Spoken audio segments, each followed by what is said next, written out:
समस्त NIOS DLED साथियों का स्वागत है आपके अपनी YouTube channel MKS teaching point में। रिव्यू पिटीशन यानी समीक्षा याचिका साथियों कोर्ट से बड़ी खबर आ चुकी है। एक महत्वपूर्ण जो है निष्कर्ष निकल कर आ रहा है साथियों। एक IA फाइल की गई है और उस IA का क्या प्रभाव होगा उसका विश्लेषण करेंगे और निष्कर्ष जानेंगे और साथ ही जानेंगे आखिर ये IA क्यों फाइल की गई है और NIOS DLED साथियों के परिप्रेक्ष्य में इसका क्या कुछ निष्कर्ष निकल कर आ रहा है ये भी आपको अवगत कराएंगे और निवेदन करेंगे अगर आप NIOS DLED साथी हैं तो इस वीडियो को सभी साथियों तक शेयर करें जिससे ये महत्वपूर्ण इन्फॉर्मेशन उन तक पहुंच सके। बात कर ले साथियों diary number 4961/2024 Vishwanath versus the state of Uttarakhand. साथियों हम बात कर ले आप सभी की जो रिव्यू पिटीशन या समीक्षा याचिका ये 24/7/2024 को एक्सेप्ट हो चुकी है ओपन कोर्ट में सुनवाई को लेकर के। अब आप सभी को इंगित करा दें यहाँ पर अगर आप देखेंगे स्टेटस या स्टेट में आपको दिखेगा एक IA जिसका 26/911/2024 जो यहाँ पर अलाउड कर दी गई है ओपन कोर्ट में सुनवाई को लेकर के। अब यहाँ पर टेंटेटिव डेट 6/8/2024 आपको दिख रही है लेकिन अभी काज लिस्ट नहीं आई है। काज लिस्ट में जैसे ही स्थिति स्पष्ट होगी सीरियल नंबर आएगा सुनवाई का हम आपको जानकारी शेयर करेंगे। फिलहाल साथियों आज की महत्वपूर्ण सूचना पर बात कर लें। यहाँ पर साथियों आप सभी लोगों के लिए कुछ चीज़ें दिखेंगी। यहाँ पर देखेंगे इंटरलोकेटरी एप्लीकेशन डॉक्यूमेंट में जब आप जाएंगे तो यहाँ पर आपको दिखेगा सीरियल नंबर फर्स्ट पर 26/911/2024 जो ओरल हेयरिंग के लिए यहाँ पर आप देख रहे हैं ओपन कोर्ट में सुनवाई को लेकर के ये एक्सेप्ट हो चुकी है कोर्ट के माध्यम से। और ये देखेंगे जो है फाइल की गई है मनदीप कालरा सर के माध्यम से। अब साथियों यहाँ पर आपको सारी चीज़ें क्लियर होती जाएंगी। पॉइंट नंबर सीरियल नंबर 2 पे अगर आप देखेंगे जो application for permission to file review petition जो भी एक 16/87/10/2024 मनदीप कालरा सर के माध्यम से फाइल की गई। इसके अलावा साथियों आगे बढ़ेंगे सीरियल नंबर 3 पर भी आपको यही दिखेगा कि 16/87/11/2024 में कुछ चीज़ें फाइल की गई एफिडेविट वगैरह उनकी बात की गई है। लेकिन जो साथियों आज की सबसे अहम सूचना है वो सीरियल नंबर 4 पर आपको दिख रही है कि एक इंटरविनेशन फाइल यानी इंटरव्यून फाइल यहाँ पर डाली गई है यानी IA दाखिल की गई है। ये IA जो है 3/8/2024 आपको डेट दिखेगी और साथियों कहीं ना कहीं यहाँ पर अगर आपको दिख रहा है तो ये IA दाखिल होने के बाद बहुत सारा संशय आप सभी के मन में व्याप्त है कि आखिर ये IA किसने डाला है और क्यों डाला है। अब यहाँ पर बात कर लें IA डालने का कहीं ना कहीं जिक्र आप सभी लोगों को हम अवगत करा दें।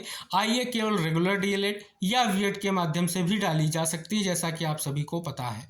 जहाँ तक निष्कर्ष निकल कर आ रहा है बताया जा रहा है कि ये रेगुलर DLED की ओर से डाली गई है। फिलहाल साथियों अभी यहाँ से ऐसी कोई सूचना निकल कर नहीं आ रही है। फिलहाल साथियों अगर IA दाखिल की गई है तो इसका सबसे अहम बात कर लें आपके केस पर क्या प्रभाव पड़ेगा। तो बात कर लें क्या आपके केस पर प्रभाव पड़ेगा। तो साथियों जैसा कि आप सभी को पता है NIOS DLED का जो आपका मामला है यह ऑलरेडी सुप्रीम कोर्ट से डिसाइडेड है और यहाँ पर जो है आपके फैसले की समीक्षा होनी है।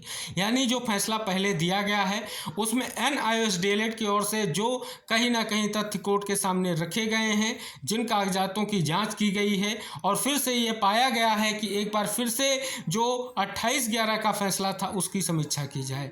इस परिप्रेक्ष्य से आप सभी को हम इंगित करा दें कि अभी जो है आप सभी को किसी भी तरीके से हताश होने की ज़रूरत नहीं है क्योंकि सर्वप्रथम जो है आपके कहीं ना कहीं स्पष्ट तौर पर समीक्षा की जाएगी जो कहीं ना कहीं महत्वपूर्ण है। और साथियों जो केस है आप सभी को पता है रिव्यू पिटीशन या समीक्षा याचिका जो पूर्व में फैसला दिया गया है उस पर साथियों विचार विमर्श कोर्ट के माध्यम से किया जाएगा और जो तथ्य हैं पहले NIOS DLED के माध्यम से रखे जाएंगे। हालांकि साथियों आप सभी को पता है समीक्षा याचिका जब ओपन कोर्ट में होगी तो कहीं ना कहीं जो पार्टीज हैं उनके माध्यम से भी अपने तथ्यों को कोर्ट के सामने रखा जा सकता है।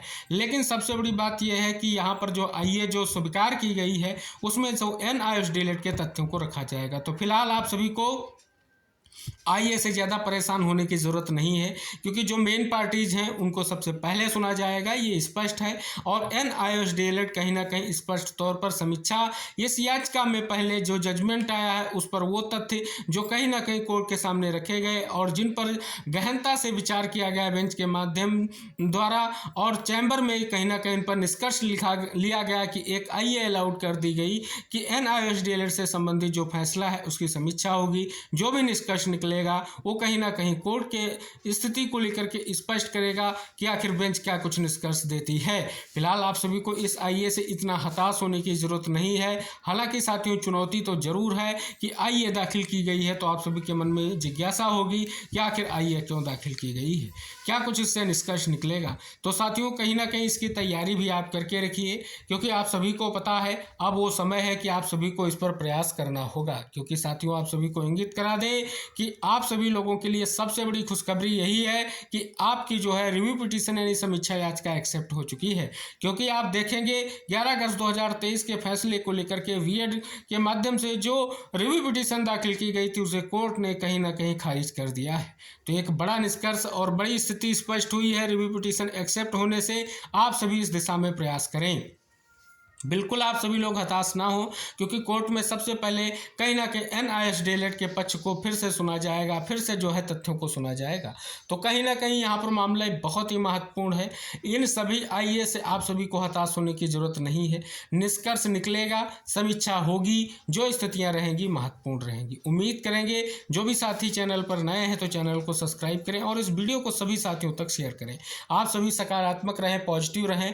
हालांकि सतर्कता जरूरी है, किसी भी तरीके की आईए दाखिल हो या कहीं ना कहीं अन्य स्थितियां जो भी हो उनसे आप सभी को सतर्क रहना होगा, जिससे कोर्ट में आप सभी अपने तथ्यों को कहीं ना कहीं स्पष्ट तौर पर इंगित करा पाएं। और आप सभी से निवेदन रहेगा कि वर्तमान की स्थिति परिस्थिति को देखते हुए, कहीं ना कहीं रिव्यू पिटीशन की महत्ता को देखते हुए अब विशेष तौर पर आप सभी को प्रयास करना होगा, क्योंकि इस रिव्यू पिटीशन का महत्व बहुत ज़्यादा बढ़ जाता है। अगर इस रिव्यू पिटीशन में आईए दाखिल हो रही है तो कहीं ना कहीं अन्य जो स्पष्ट तौर पर विरोधी हैं उनके मन में यह संशय व्याप्त है, कहीं ना कहीं समीक्षा याचिका में कुछ फैसले की स्थितियां ना चेंज हो जाएं, जिससे कहीं ना कहीं NISDLED की वैधता को लेकर के कोर्ट का आदेश ना आ जाए। इस तरह की स्थितियां उनके मन में भी चल रही हैं, इस वजह से आईए दाखिल की जा रही है। तो आप सभी को प्रयास करना होगा, किसी भी तरीके से आपको ये हताशा लेनी ही नहीं है। हम सभी को पॉजिटिव रिस्पांस के साथ आगे बढ़ना है और कहीं ना कहीं जो टीम हमारी NISDLED की रिव्यू पिटीशन याचिका को आगे लेकर के जा रही है उस हम टीम को सहयोग करते रहें, जिससे टीम जो है अपने पक्ष को मजबूती से कोर्ट के सामने रखे, क्योंकि एक बड़ा मौका आप सभी को मिल चुका है। तो इस वीडियो को सभी साथियों तक पहुँचाएँ, जिससे सभी के मन में जो जिज्ञासाएँ हैं वो स्पष्ट हो सकें। हम मिलेंगे नेक्स्ट अपडेट के साथ नेक्स्ट वीडियो में, तब तक के लिए टेक केयर, बाय बाय साथियों।